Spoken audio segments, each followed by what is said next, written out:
ഇങ്ങനൊരു മെഴുക്കുവരട്ടി നിങ്ങൾ ആരെങ്കിലും ഉണ്ടാക്കിയിട്ടുണ്ടോ? അതായത് ഉരുളക്കിഴങ്ങും പപ്പായയും വെച്ചിട്ട്. ഇല്ലെങ്കിൽ ഇതുപോലെ ഉണ്ടാക്കി നോക്കും, നല്ല രുചിയാട്ടോ. അപ്പോൾ ഞാനൊരു 3 ഉരുളക്കിഴങ്ങ് എടുത്തിട്ടുണ്ട്. പിന്നെ ഞാനതിലേക്ക് എടുത്തിരിക്കുന്നത് ചെറിയ 2 കഷ്ണം പപ്പായ എടുത്തിട്ടുണ്ട്. ഒരു 5 ചെറിയ ഉള്ളിയും ഒരു സവാള, ബിരിയാണി ഇല, പച്ചമുളക്, ഒരു 3 പച്ചമുളകും എടുത്തിട്ടുണ്ട്.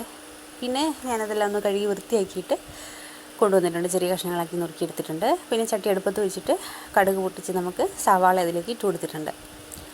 അപ്പോൾ സവാളയൊക്കെ ഒന്ന് നമുക്ക് വഴറ്റിയെടുക്കാം കേട്ടോ. അപ്പോൾ സവാള ഒന്ന് വഴണ്ട് വരട്ടെ. അത് വഴണ്ട് വന്ന് കഴിഞ്ഞപ്പോഴത്തേക്കും ഞാനതിലേക്ക് പച്ചമുളക് ചേർത്ത് കൊടുത്തിട്ടുണ്ട് കേട്ടോ. അപ്പോൾ പച്ചമുളക് ഒരു 3 എടുത്തിരിക്കുന്നത്. അപ്പോൾ അതെല്ലാം ചെറുതായിട്ടൊന്ന് നുറുക്കിയിട്ട് അതിലേക്ക് ഇട്ട് കൊടുത്തിട്ടുണ്ട്. അപ്പോൾ പച്ചമുളകും സവാളയൊക്കെ ചെറുതായിട്ടൊന്ന് വഴണ്ട് വന്നപ്പോൾ ഞാനതിലേക്ക് ഉരുളക്കിഴങ്ങും നമ്മുടെ പപ്പായ നുറുക്കിയതും കൂടെ, ചെറിയ കഷ്ണങ്ങളാക്കി നുറുക്കിയതും കൂടെ ഇതിലേക്ക് ഇട്ട് കൊടുത്തു. എന്നിട്ട് ഇതെല്ലാം ഒന്ന് നമുക്കൊന്ന് ഇളക്കിയെടുക്കാം കേട്ടോ. ഇളക്കി വഴറ്റിയെടുക്കാം. അതിനുശേഷം ഞാനൊരു 1/4 സ്പൂൺ അളവിൽ ഉപ്പ് ചേർത്ത് കൊടുത്തിട്ടുണ്ട്. അതിനുശേഷം മഞ്ഞൾപ്പൊടി ഒരു 1/4 സ്പൂൺ ചേർത്ത് കൊടുത്തിട്ടുണ്ട്.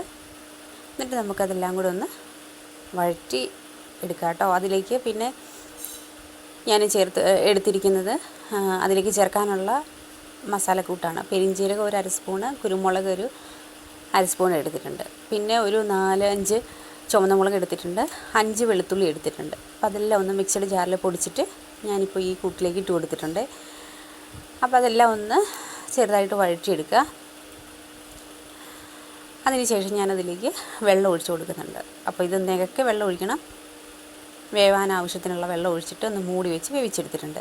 വെന്ത് വെള്ളമൊക്കെ വെച്ച് വന്ന് കഴിഞ്ഞപ്പോൾ ഞാനതിലേക്ക് നമുക്ക് മല്ലിയിലയും അതുപോലെ ബിരിയാണി ഇലയും കൂടി ഇട്ട് കൊടുത്തിട്ടുണ്ട്. അത് നിർബന്ധമൊന്നുമില്ല, ഇട്ടാൽ നല്ലതാട്ടോ. അപ്പോൾ ഞാനതൊന്ന് അതിൻ്റെ മണമൊക്കെ ഒന്ന് അതിലേക്ക് ഇറങ്ങാൻ വേണ്ടിയിട്ട് ഞാനൊന്ന് ചെറുതായിട്ടൊന്ന് മൂടി വെച്ച് കൊടുത്തിട്ടുണ്ട്.